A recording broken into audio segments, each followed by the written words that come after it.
ఓం మహాగణాధిపతయే నమః. ఓం గురుభ్యో నమః. ఓం శ్రీమాత్రే నమః. పరమేశ్వర స్వరూపమైనటువంటి జ్యోతిష, వాస్తు మరియు ఇతర అనేకమైనటువంటి శాస్త్రములను మనకు అందించినటువంటి మహర్షులకి నమస్కారం. హయగ్రీవ హయగ్రీవ హయగ్రీవేతి యో వదేత్ తస్య నిస్సరతే వాణీ జహ్నుకన్యా ప్రవాహవత్. అరుణాం కరుణాతరంగితాక్షీం ధృతపాశాంకుశపుష్పబాణచాపాం అనిమాదిభిరావృతాం మయూకైః అహమిత్యేవ విభావయే భవానీం. శ్రీమాత్రే నమః. ప్రేక్షకులకి ఆ లలితాంబిక అమ్మవారి యొక్క అనుగ్రహం పరిపూర్ణంగా కలగాలని స్ఫూర్తి కోరుకుంటూ మనం ఈరోజు చెప్పుకోబోయేటువంటి టాపిక్ ఏమిటి అంటే, ఇవాళ రేపు మనం చూస్తున్నట్లయితే వివాహాలు చేస్తున్నారు కానీ వాళ్ళకి కొద్ది రోజుల్లోనే విడిపోవడం జరుగుతూ ఉంది. దానికి మేము జాతకాలు చూపించామంటూ ఉంటారు. కానీ ఇక్కడ జరుగుతున్నటువంటి తప్పిదము ఏమిటి అంటే 36 పాయింట్లకి 18 పాయింట్లు కలిసేయా అంటే చేసేస్తున్నారు.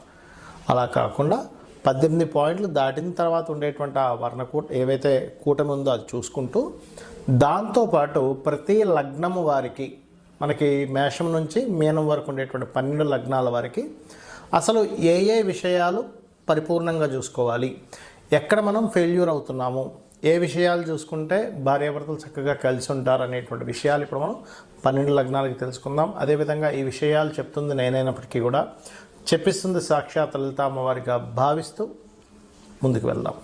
ధనస్సు లగ్నం వారికి అన్ని లగ్నాలకు ఎత్తైతే ధనస్సు లగ్నం వారు పర్టికులర్గా శుక్రమహర్దశ కనుక ఉన్నట్లయితే వివాహం విషయంలో ఖచ్చితంగా జాగ్రత్తలు ఎక్కువ తీసుకోవాలి. లగ్నానికి ఆధిపత్య పాపులు అంటారు. సహజంగానే ధనుర్లగ్నం గురువర్గ లగ్నం అయినందుకు శుక్రుడు 6వ అధిపతి 11వ అధిపతి అవుతాడు. ఈ 6, 11 ఆధిపత్యం వచ్చినటువంటి శుక్రుడి యొక్క మహాదశ నడుస్తున్నా, లేదా శుక్ర రాశుల్లో ప్రధానంగా వృషభ రాశిలో గ్రహాలు ఉన్నటువంటి మహాదశలు వస్తున్నా, లేదా శుక్రుడితో కలిసినటువంటి మహాదశలు వచ్చినా ఆ మహాదశలు నడిచేటప్పుడు పర్టికులర్గా ధనుర్లగ్నం వారు వివాహ జీవితం విషయంలో జాగ్రత్తగా ఉండాలి. లేనట్లయితే ఎడబాటు, వాళ్ళ టైం బాగుందనుకోండి, సమ్ టైమ్స్ ఏమవుతుందంటే మొత్తం విడిపోరు. ఈ అమ్మాయి ఒక దగ్గర, అబ్బాయి ఒక దగ్గర ఉండడం, వివాహం చేసుకున్న తర్వాత ఉద్యోగం కోసం దూరంగా పడి ఇట్లా అవుతూ ఉంటుంది. వాళ్ళకి పూర్తిగా 7th లార్డ్ పాడైపోయాడు, 9th లార్డ్ ఫలితాలు జరుగుతున్నాయి, శుక్రుడు 6లోనూ 11లోనూ ఉన్నాడు, అప్పుడు ఖచ్చితంగా వాళ్ళు దూరం అవ్వడం జరుగుతుంటుంది. అయితే ఇక్కడ మీరు ధనుర్లగ్నం వాళ్ళు కనుక వివాహ సంబంధించిన విషయంలో తీసుకోవాల్సిన ముఖ్యమైన జాగ్రత్తలు లగ్న సప్తమాలు అంటే గురువు బుధుడు. ఇక్కడ 2 రకాల విషయాలు జరుగుతాయి ధనుర్లగ్నానికి. సహజంగానే డియోల్ కారకుడు అయ్యాడు ధనుర్లగ్నానికి, సప్తమాధిపతి బాధకుడు అయ్యాడు. సర్వసాధారణంగా ధనుర్లగ్నం వారికి ఉండే లక్షణాలు కూడా కొంత గురుత్వ లక్షణాలు ఎక్కువగా ఉంటాయి. గురుత్వ సంబంధించినటువంటి ఇవి గైడింగ్ నేచర్ కానీ, టీచింగ్ కానీ, ఇట్లాంటివన్నీ కూడా. అయితే ఇక్కడ సప్తమ స్థానాధిపతి గనక పాడైతే వీళ్ళకి జీవిత భాగస్వామితో సరైన కమ్యూనికేషన్స్ ఉండవు, గుర్తుపెట్టుకోండి. పర్టికులర్గా కమ్యూనికేషన్స్ మాత్రమే. అలా కాకుండా 12వ స్థానాధిపతి కూడా పాడయ్యాడు అనుకోండి. ఉదాహరణకి ఆఫ్టర్ మ్యారేజ్ తర్వాత కుజుడు పాడైతే బెడ్ కంఫర్ట్స్ అనేటివి తగ్గడము, ఆఫ్టర్ మ్యారేజ్ తర్వాత అనవసరమైన గొడవలు రావడం ఎక్కువగా జరుగుతూ ఉంటుంది. అంటే పోలీస్ స్టేషన్స్ వరకు కూడా వెళ్ళడం జరుగుతూ ఉంటుంది కుజుడు కనుక పాడైతే. అయితే ఇక్కడ కుటుంబాధిపతి శని అవుతాడు వీళ్ళకి, ద్వితీయ తృతీయాధిపతి.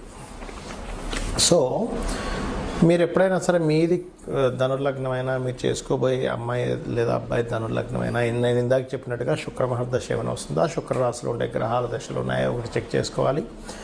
కుటుంబ స్థానాధిపతి ఎలా ఉన్నాడో చెక్ చేసుకోవాలి. లేనట్లయితే ఏమవుతుందంటే, కుటుంబ స్థానాధిపతి పాడైతే అమ్మాయి కావచ్చు, అబ్బాయి కావచ్చు, వివాహం చేసుకున్న తర్వాత అంటే ధనుర్లగ్నం వారికి ఇప్పుడు చూడండి, కొంతమందికి ఆడబడుచుతో గొడవలు ఉన్నాయి అంటూ ఉంటారు చూసారా. అట్లాగా ఆడబడుచుతో కానీ, సిబ్లింగ్స్ వరుస వాళ్ళతో కానీ ఆఫ్టర్ మ్యారేజ్ తర్వాత గొడవలు రావడం ఎక్కువగా జరుగుతూ ఉంటుంది. అది ప్రధానంగా మీరు తీసుకోవాల్సినటువంటి ముఖ్యమైనటువంటి అంశం. అయితే ధనుర్లగ్నానికి ఇక్కడ పంచమ వ్యయాధిపతి కుజుడవుతాడు. ఎప్పుడైతే పంచమాధిపతి వ్యయాధిపతి కుజుడవుతాడో ఇక్కడ ఈ సంతానం కలిగిన తర్వాత ఈ కుజుడు బాగున్నాడు అనుకోండి, ఆఫ్టర్ మ్యారేజ్ సంతానం తర్వాత వీళ్ళకి విదేశీ యోగం కలగడం, మరియు సంతానం కలిగిన తర్వాత ఏదైనా కోర్టు కేసెస్లో గొడవల్లో తండ్రి యొక్క ఆస్తి ఉంటేది రావడం కూడా జరుగుతూ ఉంటుంది. సమ్ కేసెస్, అందరికీ నేను చెప్పట్లేదు, ఎందుకంటే ఇక్కడ 12వ అధిపతి బలంగా ఉండాలి, తండ్రికి ఆస్తి ఉండే యోగం బలంగా ఉండాలి, ఇవన్నీ చూసుకోవాలి. ఇక మీరు వివాహం అవ్వట్లేదంటే వివాహం సంబంధించిన విషయంలో ముందు కదలట్లేదు అనుకునేటువంటి వారు బుధగ్రహము కేతుగ్రహం దగ్గర దీపారాధన చేయండి. విష్ణు సహస్రనామాలు ఎక్కువగా చేస్తూ ఉండే వివాహం అవ్వట్లేదు అనుకునేవారు, అలా కాదండి వివాహము అయింది కానీ గొడవలు వస్తున్నాయని అనుకునేటువంటి వారు కాస్త రావి చెట్టు చుట్టూ ప్రదక్షిణాలు చేయడము, సుబ్రహ్మణ్యేశ్వర స్వామి అష్టకం చదువుకోవడం, ఓం స్కందాయ నమః అనుకోవడం చేస్తూ ఉండండి. సరే, మరి కొంతమందికి వివాహ సంబంధించినటువంటివి చూసినప్పటికీ కూడా ఒక్కొక్కసారి ఇబ్బంది అవుతూ ఉంటుంది. అంటే అలాగా వారిద్దరికీ సెట్ అయిందండి, అయినా సరే గొడవ వస్తుంది అంటారు. దానికి కారణం ఏంటో చెప్తా ఇప్పుడు నేను మీకు. వాళ్ళ పర్సనల్ చాట్లో ఎవరైతే వివాహం చేసుకోబోతారో మీరు అవతల వాళ్ళది కానీ మీది కానీ పర్సనల్ చాట్లో పర్టికులర్గా వివాహ సమయం కాదు అంటే వివాహం చేసుకోకూడని సమయంలో వివాహం చేసుకుంటున్నారు, గుర్తుపెట్టుకోండి. అది ఎట్లా తెలుసుకోవాలి? పురుషులైతే మీ శుక్రుడికి గోచారంలో శుభగ్రహాలు కాకుండా పాపగ్రహ సంబంధాలు వచ్చాయి అంటే అప్పుడు దాని అర్థం ఏంటి? ఆ గోచారంలో పాపగ్రహం ఉన్నంతసేపు శుక్రుడి మీద లేదా సప్తమ స్థానాధిపతి మీద, సప్తమం మీద పాపగ్రహాలు ఉన్నప్పుడు ఆ టైంలో చేసుకోకూడదు, చేసుకుంటే దాని ఫలితం వస్తుంది. అలాగే స్త్రీలకైతే కుజుడి మీద పాపగ్రహ సంబంధం రాకూడదు, కుజుడికి కేంద్ర కోణాల్లోని, ముఖ్యంగా కోణాల్లోని, అదేవిధంగా సప్తమ స్థానాధిపతి చూసుకోవాలి. ఇది ప్రధానంగా తీసుకోవాల్సినటువంటిది. మరియు దీంతోపాటు పర్టికులర్గా మీరు కనుక ఇద్దరికి అంటే ఇప్పుడు ఇద్దరికి సరైన సమయం అనుకోండి వివాహం చేసుకోవడానికి, అప్పుడు బాగుంటుంది. అలా కాకుండా ఒకరికి బాగుండి ఒకరికి బాగాలేదు వివాహం చేసుకోవడానికి, అప్పుడు ఏంటి యావరేజ్గా ఉంటుంది. వాళ్ళిద్దరు వివాహం చేసుకుంటే ఆ గ్రహస్థితి వెళ్ళిపోయే వరకు. దీంతోపాటు ఎవరికైనా వివాహం అవ్వటం లేదు, చాలామంది సంబంధాలు చూసుకుంటుంటారు కానీ సెట్గా ఒక్కోసారి. దానికి కారణం ఏంటంటే వాళ్ళకి జన్మజాతకంలో బలం లేదు వివాహం మీద. అలాంటప్పుడు మీరు చేయవలసింది ఏమిటి? స్త్రీలైతేనేమో నవగ్రహాల్లో కుజ శని రాహు గ్రహాల దగ్గర దీపారాధన చేయండి. పురుషులైతే శుక్రకేతు గ్రహాల దగ్గర దీపారాధన చేయండి. గోవులకి గ్రాసము తీపి చపాతీలు పెట్టండి పురుషులైతే. స్త్రీలైతే గోవులకి దేశీవాలి గోవుకి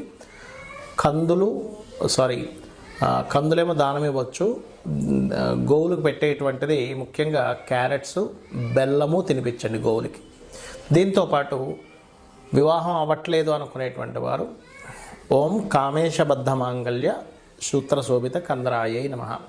లేదంటే వివాహం అయింది కానీ మా ఇద్దరి మధ్యన మాటి గొడవలు వస్తున్నాయి అని అనుకున్నప్పుడు మీరు ఏం చేస్తారంటే ఓం శివకామేశ్వరాంకస్త శివాస్వాధీన వల్లభాయై నమః.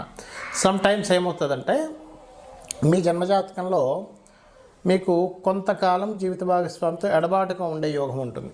అప్పుడు దాన్ని యాక్సెప్ట్ చేయండి. అది యాక్సెప్ట్ చేయకుండా దగ్గరగా ఉందామనే ప్రయత్నం చేసినప్పుడు ఏమవుతుందంటే మీ ఇద్దరి మధ్యన అనవసరమైనటువంటి గొడవలు వస్తూ ఉంటాయి. అలా కాకుండా ఒక్కొక్కసారి ఆల్రెడీ వివాహం అయిపోయిందండి కానీ సప్తమంలో పలానా ప్లానెట్ పాడవడం వల్ల మేము ఇబ్బంది పడుతున్నాం అన్నప్పుడు ఆ ప్లానెట్కి సంబంధించినటువంటి దానం ఇవ్వడం. అంటే రవి ఉన్నాడు అనుకోండి, గోధుమలు, చంద్రుడైతే బియ్యము, కుజుడైతే కందులు, బుధుడైతే పెసలు, గురువు అయితే శనగలు, శుక్రుడైతే బొబ్బర్లు, శని అయితే నువ్వులు, రాహు అయితే మినుములు, కేతు అయితే ఉలవలు. ఈ రకంగా దానం ఇవ్వచ్చు. లేదా అధిష్టాన దేవతలు అంటే సూర్యభగవాను ఆరాధించడం, రవి అయితే, చంద్రుడైతే అమ్మవారు, శుక్రుడైన అమ్మవారికి చేసుకోవచ్చు, గురువు అయితే దత్తాత్రేయుడు, శని అయితే శివుణ్ణి లేదా ఆంజనేయ స్వామిని, రాహు దుర్గా, కేతు వచ్చేసి గణపతిని. ఈ రకంగా కూడా చేసుకోవచ్చు. బుధుడైతే విష్ణువుని. అంటే అది యాక్టివ్ అవుద్ది. మీరు ఎప్పుడైతే ఆ గ్రహం యొక్క అధిష్టాన దేవతకి చేసుకుంటారో ఖచ్చితంగా యాక్టివ్ అవ్వడం. ప్రధానంగా మీరు తీసుకోవాల్సిన జాగ్రత్త ఏంటంటే మీరు ఈ సప్తమ స్థానంలోని 12వ స్థానంలో ఉండే గ్రహాలు ఎలా ఉన్నాయి, మీకు ఏ సమయంలో వివాహం చేసుకుంటే కరెక్ట్ టైం, ఏ సమయంలో చేసుకోకూడదు, ఇప్పుడు అసలు మీరు వెతుకుతున్న సమయానికి ఇప్పుడు అసలు వివాహ యోగం ఉందా లేదా, ఇవి చూసుకోవాలి. ప్రతి ఒక్కరికి కూడా 3 నుంచి 5 సార్లు వస్తుంది వివాహ సమయం. సో ఇవి చూసుకొని మీరు మీ యొక్క జీవితాన్ని ఆనందమయంగా చేసుకుంటారని కోరుకుంటూ శ్రీమాత్రే నమః.